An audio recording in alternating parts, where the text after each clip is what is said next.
After convincing my best friend to be my plus one at her wedding for free, she ghosted me, and now I'm starting to think I was just a pawn in her marriage plan.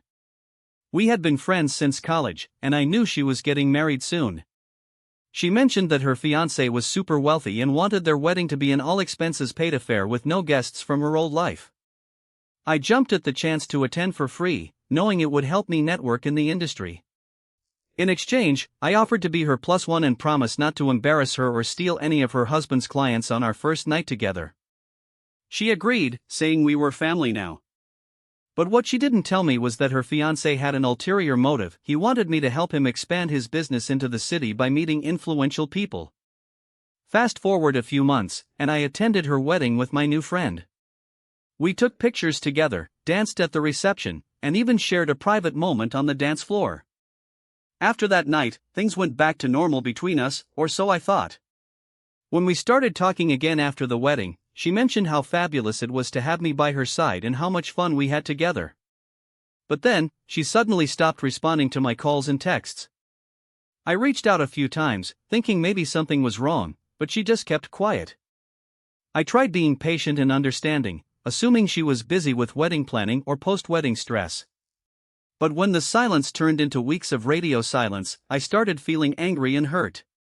It wasn't until I saw her Instagram post announcing a luxurious new getaway that things clicked. She had moved on from our friendship to become part of this family, literally. Now, every time I try to reach out or call her, she's blocked my number or tells me we're just friends again. It feels like I was used for her husband's gain and then discarded. I know I should have been more cautious, but my ego got in the way, and I thought our friendship was stronger than that. I want to confront her about this betrayal, but what if she tells me I'm just being paranoid or insecure? What if she convinces herself that it never happened? The biggest kicker is that I still haven't gotten paid for helping them. I'm still reeling from the fallout, but I think I've finally gathered the courage to share my story. It started with a conversation that should have been straightforward, telling my wife I was still married to her sister. We'd been pretending everything was fine for years, hiding phone records, making up excuses for why we wouldn't attend family gatherings together. But one day, my guilt and shame became too much to bear. I finally confessed the truth, hoping it would bring us closer together instead of driving us further apart. But that's exactly what happened. My wife was furious, not just because I lied, but because I had a child with her sister in the same hospital room. The weight of our deceit crushed me as she refused to see me or speak to me. I'm left alone, wondering if I'll ever be able to make things right. I know I should have been more honest from the start, but my pride got in the way. Now, I'm faced with a harsh reality. I may have lost not just my relationship, but also my family's trust forever. But what happens when your own child begins to ask questions about their absent father? I offered my coworker, Alex, a 10% raise to outdo him in our company's upcoming performance review, thinking I was being more generous than he would be. He seemed taken aback, and I assumed it was because I had genuinely outdone him. But then he told his girlfriend, Rachel, who works in HR, about the offer. At first, I didn't think much of it. Maybe she'd just tell me I'm a good guy for offering her boyfriend a raise. But the next day, Rachel called me into her office and said she had discussed my offer with Alex, and he was thankful but also thought I had been trying to one-up him. She mentioned that their conversation was lighthearted, but it felt like a veiled jab.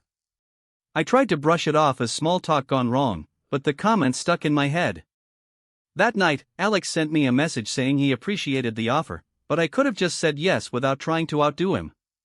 The next day, when we met at lunch, he made a joke about how I must be competing with his girlfriend for the company's favor. I realized then that Rachel had been more involved in our conversation than I thought, and that Alex was using her as a proxy to make me look petty or insecure. I told him it wasn't just about the raise, but he didn't seem to understand. The next day, when we met at the conference room for the performance review, Alex raised his hand first, saying he had some new ideas for how to improve our team's productivity. He started listing off buzzwords and jargon I'd seen in industry reports, but I knew it was just a copy-paste job from someone else. That's when I realized he'd done exactly what I had accused Rachel of doing, using her as a sounding board. I asked him to stop, telling him that if he wanted to prove his ideas were worth something, he should actually come up with them himself. Alex looked taken aback, and for a moment, I felt bad for snapping at him. But then he said he was sorry and walked out of the meeting room. As I watched him leave, I realized that maybe trying to one-up my coworker hadn't been the best idea after all. I was about to leave for work when I walked into the family business office and saw my brother-in-law, Alex, counting a stack of cash on his desk.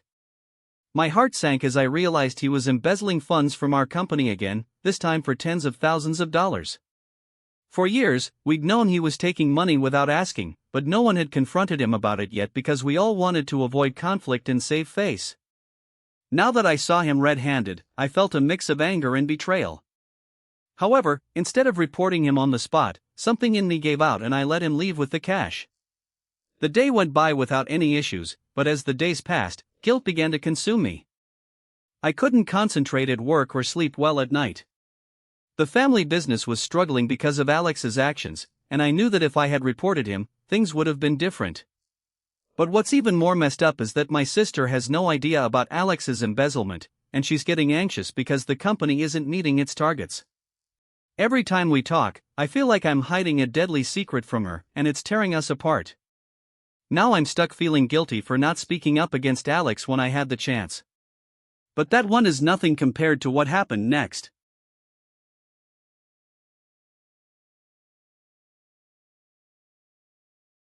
I hired my estranged sister to work as a nanny for my kids, and at first, everything seemed perfect. She was always on time, attentive, and the kids adored her. But it wasn't until I caught her yelling at them in front of me that I realized she had a major daddy issue, one that was slowly poisoning my children. It started with small things, refusing to put down her phone during work hours, or leaving the house for extended periods without telling us where she was going. But as time went on, it escalated. She began to use our kids to get back at me, making them do chores and tasks that they couldn't handle, all while acting innocent and hurt. I felt my guilt and insecurity rising with each new development. One day, I caught her manipulating the kids into giving me a gift, a handmade picture frame with a note that said, "I'm still loved, even if you're not." It was clear she'd been using our home as a way to gloat about something. The kids told me they were scared of her, and that's when I knew I had to act fast. The next day, I confronted my sister about what was going on.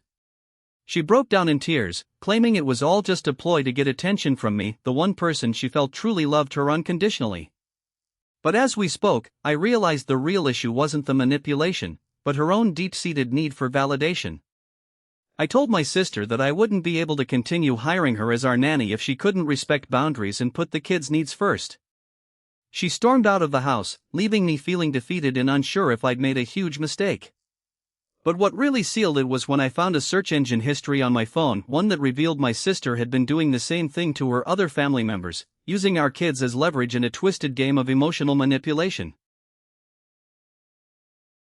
I'll never forget the night I single-handedly destroyed my friendship with Rachel at our friend's open bar wedding reception. It was supposed to be a celebratory evening, but from the moment the champagne bottle slipped from my grasp and splashed onto her mom's designer gown, I knew something was off.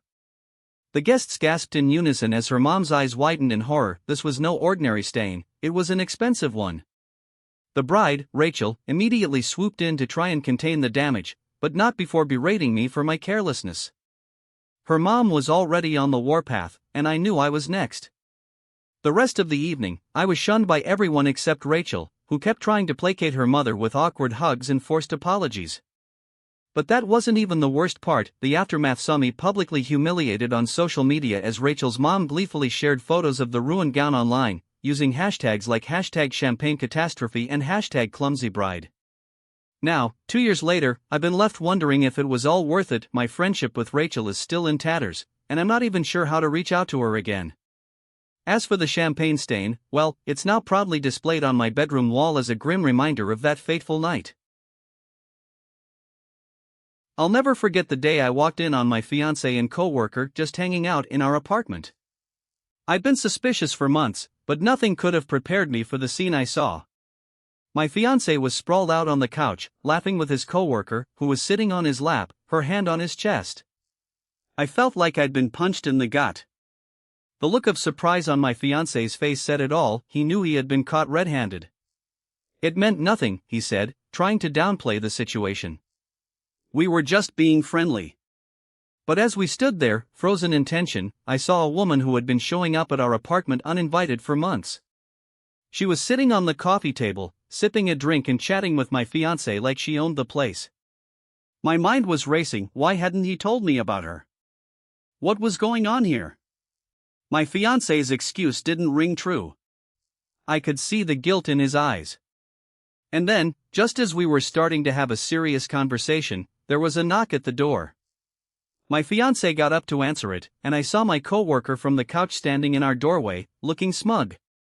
As she stepped into the apartment, my fiancé's eyes snapped back to mine, his face twisted in a mixture of fear and panic, as he whispered, "I'm sorry for the last time," before everything went black. Follow for part 2.